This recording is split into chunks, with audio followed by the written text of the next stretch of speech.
Austatud kuulajad, kuidas me peaksime hindama rahva lugu?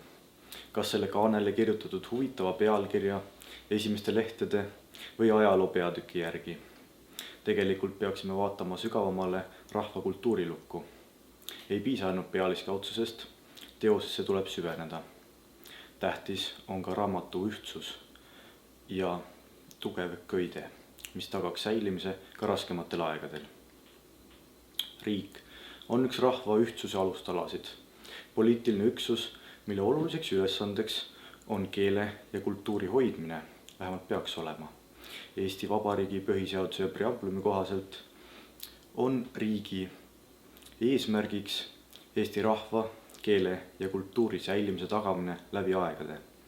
Mitmel pool on näiteid, kus riigita rahvas sureb välja või on hääbumas.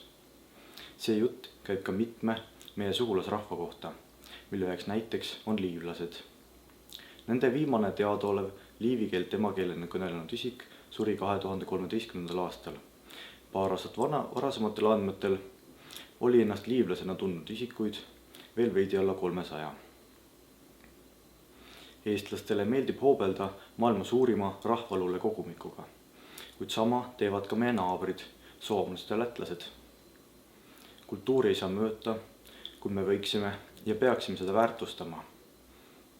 UNESCO vaimse kultuuripärandi nimistusse on Eestist kantud näiteks suitsusaun, ühepolootsik ja eelmisest aastast ka mulgipuder.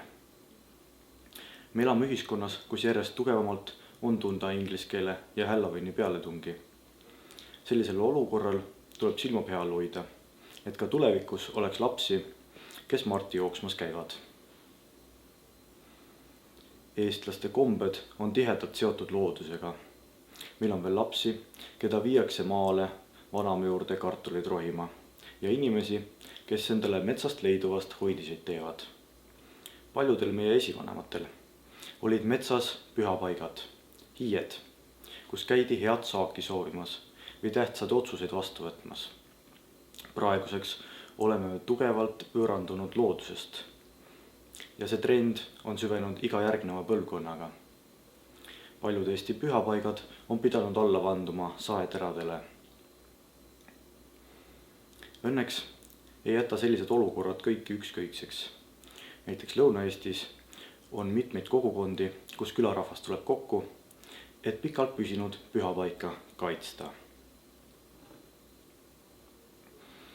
Kui raamatus läheb mõni leht kortsu, saab väikese pleki või hakkab välja kukkuma, ei ole asi veel lootusetu.